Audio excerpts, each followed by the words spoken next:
Thank you all for being here. I know that you are here in this small group setting for a good reason. You want to improve your health and well-being. You're all high-performing individuals here in this small group. And thank you for filling out that questionnaire about your various health concerns, how your energy levels are really sagging. You have a very busy schedule. Life is very hectic. Work, career, family, a lot of things going on. And many of you have told me already that your health concerns can involve potentially being on medications very soon. You've already had these discussions with your doctor. And all of these various health concerns that you have can be traced back, the ones that you've told me about, to a unifying concept here. Because you all know that your health is not where you want it to be. Something has happened over the last few years, and the first question that I would like to focus on here is where you are right now and what happened to you, what on earth happened. Because too many people accept that feeling less energetic, not as vibrant, getting all of these health issues creeping in, being started on medications is an inevitable part of growing older. Once you're in your 30s, 40s, 50s, these things start to happen, right? But that's not correct. The culture we're in has normalized this. Because looking back when you were in your 20s, some of you have already told me this, you were in great shape, you were in a good rhythm, you were eating better, you were exercising more, life was very different, you were kind of going with the flow. But now you have a ton of responsibilities. Life is flying by. I mean, how much is going on? You have so many work commitments, you're working long hours, you have family commitments, you're being pulled in all these different directions, and you have lost your health. Simply put, you've lost your health and well-being. And if you continue down this path, make no mistake, you're on that inevitable path of being put on medications, getting more health issues, getting sucked into what I call the medical industrial complex. And you definitely don't want that to happen. So I know a lot of you look in the mirror on Monday morning and you think, what happened to me? I'm not in the shape I want. Most of you on the questionnaire said that you're not happy with your body shape, the fact that you gained weight, you've got this excess body fat, and you're looking for a way to reverse this situation. So you've taken that first positive step in terms of being here. And I want to link this all to one unifying factor, especially as most of you would like to lose weight, you would like to gain more energy, and that's what we're going to talk about. And before we even do that, just remember that this is not simply an issue of how well you're feeling physically or mentally. This is also an issue of productivity, pure economics. I mean, many of you are very tuned in with this world. And if you're not at your best, if you're not functioning at your optimal level, then this becomes a pure economic issue. And it is indeed for the whole of society and the country. If people are ravaged with chronic disease and inflammation, how on earth is society going to function? How is the economy going to function? So the first point to keep in mind after reflecting on what happened to you is the fact that we are all, a degree, the victims of a toxic mainstream culture. Okay? So what do I mean by this? Well, modern mainstream culture has normalized this extremely fast-paced life that I know most of you have. You work these long hours, you go home, you have family pulling you in a certain direction. Keep in mind, although we do live in relatively comfortable times, and I know most of you, from an economic standpoint anyway, you have money and you are able to do some of the other things in life that a lot of people want to do. You go on nice vacations whenever you have the time. You may have a lovely house, a lovely car, but you are still part, inevitably, of that modern mainstream culture and that hamster wheel, that rat race. And every so often, we all have to take a step back from this and think where we are and what truly matters. And of course, family is always number one. A lot of you again told me that you want out of this to be healthier for your family. And when I'm having this discussion, it's very interesting Because yes, I agree, for most people out there, family is number one. But what use are you to your family if you've lost your health? You're no use to them. So I would say your health and well-being has to be number one. And modern mainstream culture is absolutely toxic. Make no mistake about this. Everything from the commercials you see on television, always encouraging people to do the wrong things, adopt the wrong behaviors.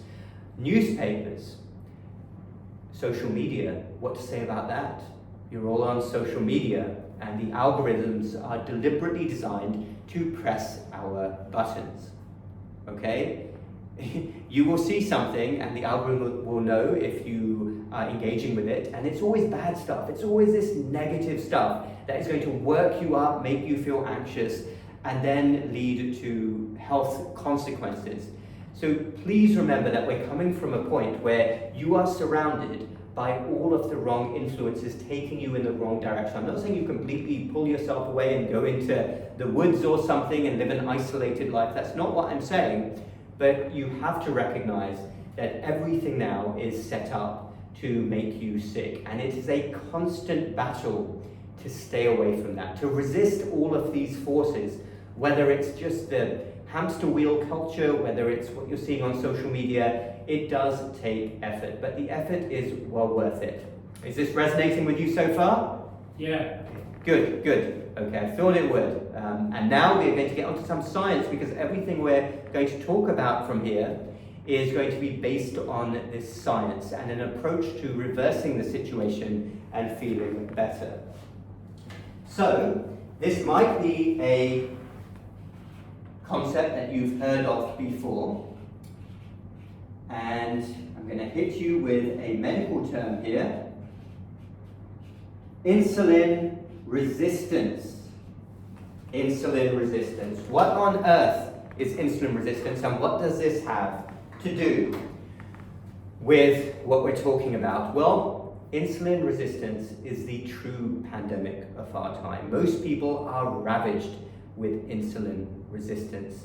And there's tests that can be done even before the routine blood test, which we'll come to in a little bit. But I want you to keep this in mind, because I've seen most of your numbers, and I know that you have excess body fat, and I know that you're here because you want me to be very blunt and honest with the situation, how you can reverse this situation, how you can shed this fat over time. It's not going to happen overnight, and how you can become healthier as a result.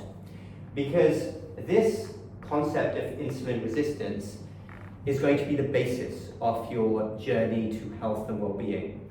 Because right now, given the fact that you have excess body fat, you're overweight, some of you mildly overweight, some of you more so overweight, and you know this already, you've given me the numbers, and you want to reverse this. Now, what does that have to do with insulin resistance, and what is insulin resistance? Well, basically, coming back again to this toxic modern mainstream culture and the fact that we've got into some bad habits here that have led to you gaining weight, insulin resistance and excess body fat go together like peas and carrots. Literally, that is what comes with excess body fat.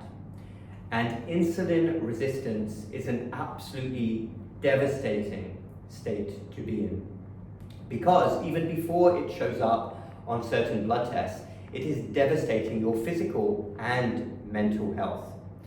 So let's summarize the situation. You have excess body fat. You know this already from your numbers, from your body mass index, from your body fat percentage. Most of you have sent me those numbers.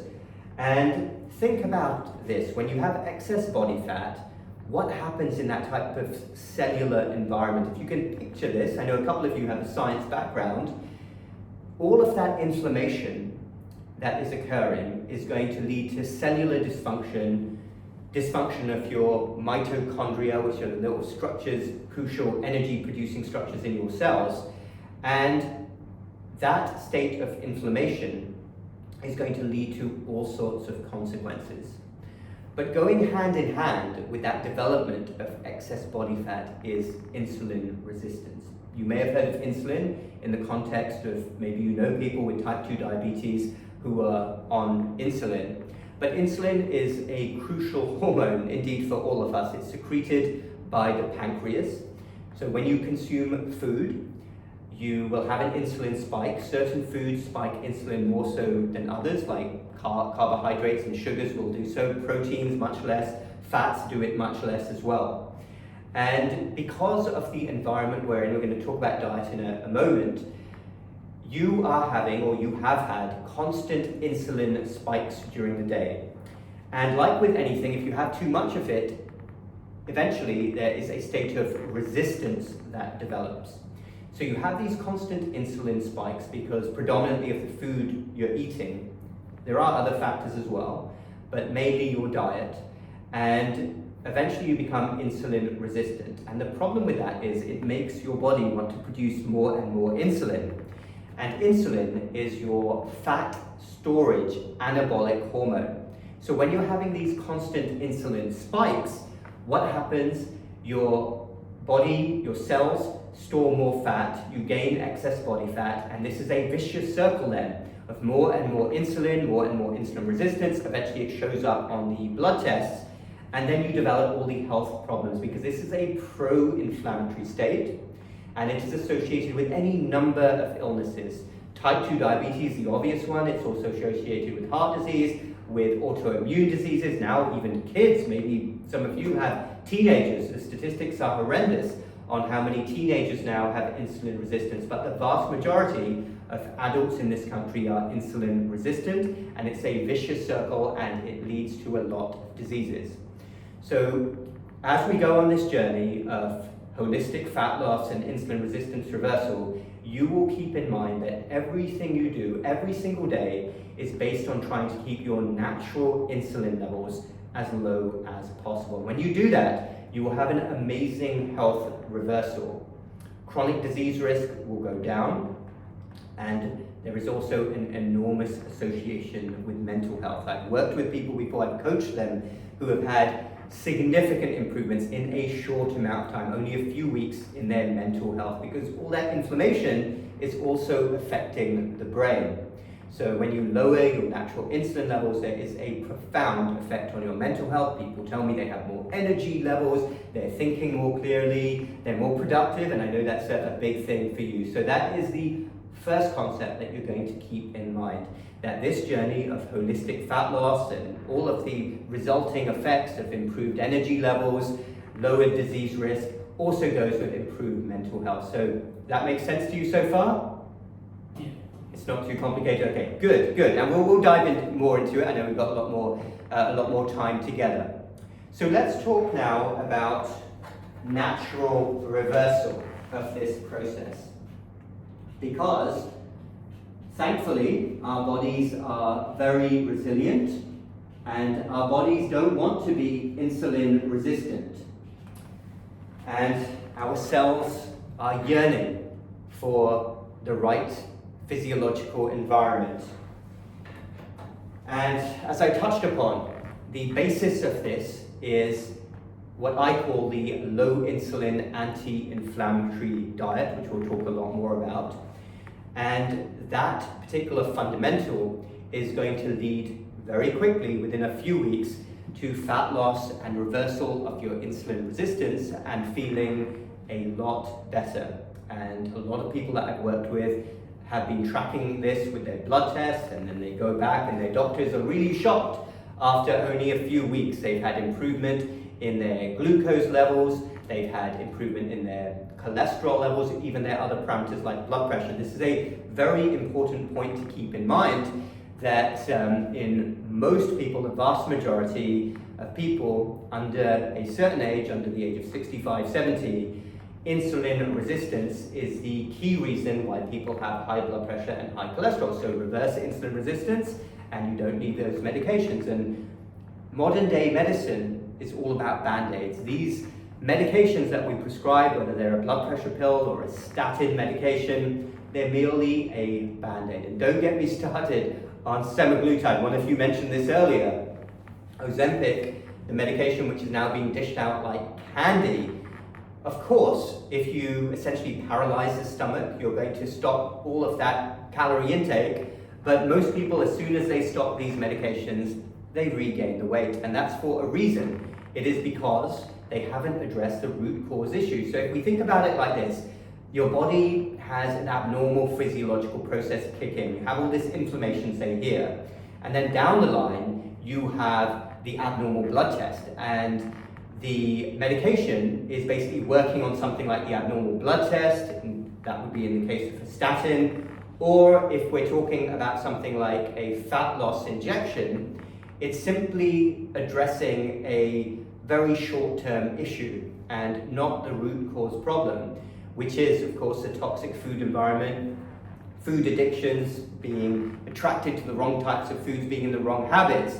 And these medications are like a Band-Aid. And I would urge you, you're all very smart people, to go the natural route. You will feel so much better and you will be saved from a lifetime of medications. The medical industrial complex, the pharmaceutical industry, of course it doesn't like that. They have medications to sell, but you want to do that, and you would probably want the same for family members as well. Why go the route of a medication that has a lot of side effects potentially when you can do it all naturally, reverse the problem at its root cause, and have something which is sustainable? Why have a Band-Aid over a problem? You want to solve this problem in your life forever.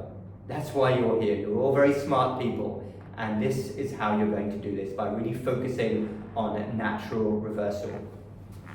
So now we are going to talk about the core pillars, and again in our later lectures we will go over more of these in detail, but I want to give you an introduction because the core pillars here of your insulin resistance reversal journey.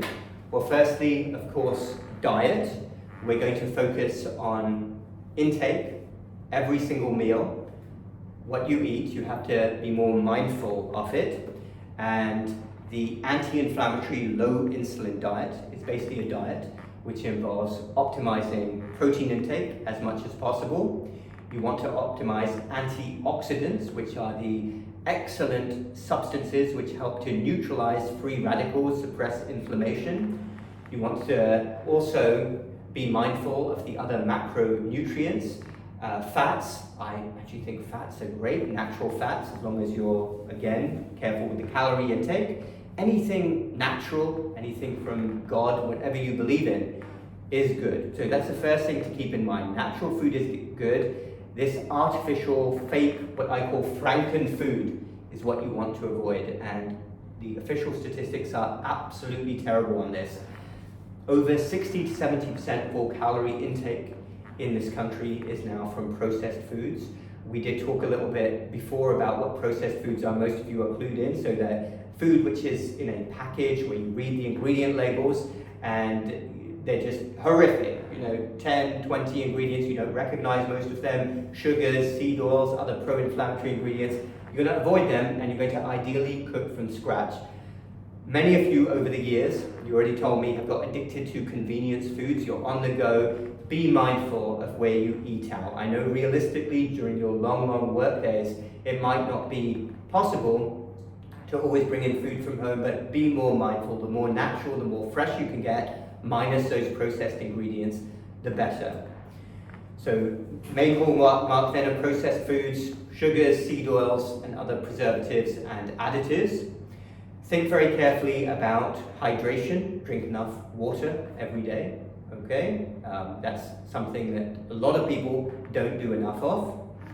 And we will have a whole lecture dedicated, in fact more than one lecture dedicated to time-restricted eating, because I cannot tell you how many people have had benefit with time-restricted eating, also known as intermittent fasting. I actually prefer the term time-restricted eating because intermittent fasting can often refer to more extended fasts, but the more that you can gradually narrow the eating window, say like a 12 to 8 p.m. eating window, the more you're giving your body a rest. And remember, we're stopping those constant insulin spikes, those unnatural insulin spikes that your great-grandparents never had. That's why if you look at pictures of them, they were in great shape. They weren't being pounded with insulin over and over and then developing excess body fat and all of the inflammation that goes with it. So time-restricted eating is great.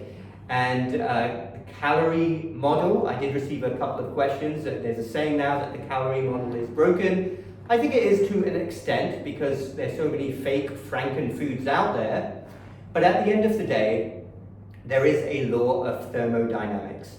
So if you're consistently consuming more calories than you are taking in, than you're putting out, then you will gain weight. If more is coming in than being expended, that's very obvious. So we are going to be mindful of calorie intake, and we're going to go over how you can easily monitor your calorie intake every single day, and then you will be working on a calorie deficit on a consistent basis. And you don't have to be starving when you do this. It can be done in a very consistent way by developing the right habits.